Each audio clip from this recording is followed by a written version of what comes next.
Pemirsa, Pilkada Serentak 2024 di Bali berjalan lancar tanpa ada gugatan ke Mahkamah Konstitusi.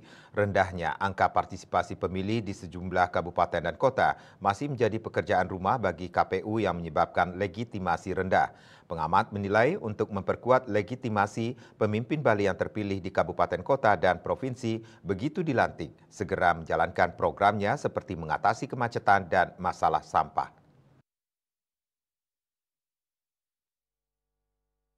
Harapan itu terungkap pada dialog merah putih di warung Bali Coffee, Jalan Petra 63 Denpasar dengan tema evaluasi pilkada di Bali, Rabu 11 Desember 2024. Pengamat hukum Dr. Wayan Rideng dari Unwar melihat adanya kejenuhan rakyat memilih karena antara pilpres, pileg, dan pilkada terlalu dekat.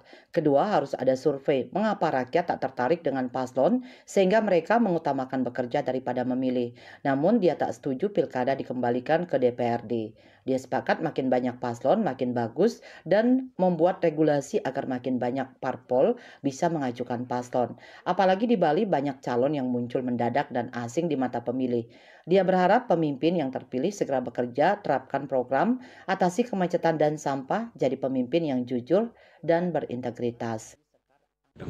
Berkaitan dengan yang sekarang menjadi pembicaraan dalam tatanan kehidupan pembangunan demokrasi adalah adanya sebuah tingkat partisipasi pemilih sangat minim atau golput ini prosentasenya sangat banyak. Berdasarkan data yang disampaikan oleh Kementerian Dalam Negeri itu hampir 42% angka golput. Tentu menjadi pertanyaan dasar ini. Mengapa terjadi golput demikian tinggi? Nah, tentu saya sebagai pengamat melihat persoalan pertama ini adalah salah satunya itu berkaitan dengan pelaksanaan penyelenggaraan pilpres, pileg, dan juga pilkada secara serentak itu sangat berhimpitan. Pengamat hukum yang barusan meraih guru besar hukum bidang pemilu dari Unmas Ketut Sukawati Lanang Perbawa menegaskan minimnya paslon juga menyebabkan pilkada kurang menarik.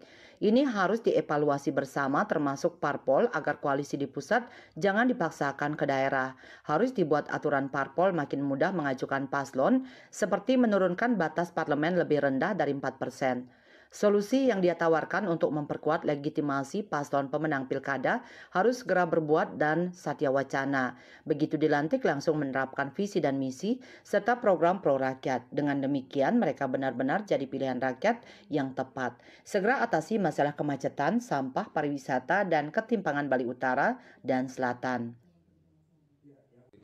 Visi misi masuk ke rencana program kerja di daerah masing-masing dan harus terrealisasi, dan masyarakat sedang menunggu janji-janji yang disampaikan, apalagi yang kemenangan Pak Koster dan Pak Giri lumayan tinggi dan termasuk janjinya lumayan banyak. Saya pikir itu harus segera direalisasikan.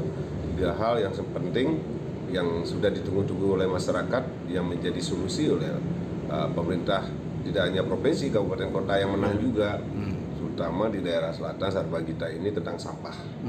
Segera saya minta bagaimana solusinya. Kemudian kedua, macet. Yang ketiga, wisatawan asing yang sering jadi masalah. Yang keempat, nah ini khusus gubernur dan bupati yang menang, ketimpangan pembangunan selatan dan utara. Utara mungkin tidak akan banyak hal yang diminta. Dari hasil kita turun ke lapangan itu. Jadi gas langsung Pak ya? Ya, satu hal yang dari utara ditunggu-tunggu sampai sekarang adalah jalan rusak. Seluruh kecamatan jalan rusak. Bagaimana ini? Jauh sekali dengan selatan yang hot make luar biasa di utara rusak. Terhadap rendahnya angka partisipasi di Denpasar, Ketua KPU Kota Denpasar Dewa Ayu Sekar Anggaraini mengakui sedang meriset kelompok mana yang angka partisipasinya rendah.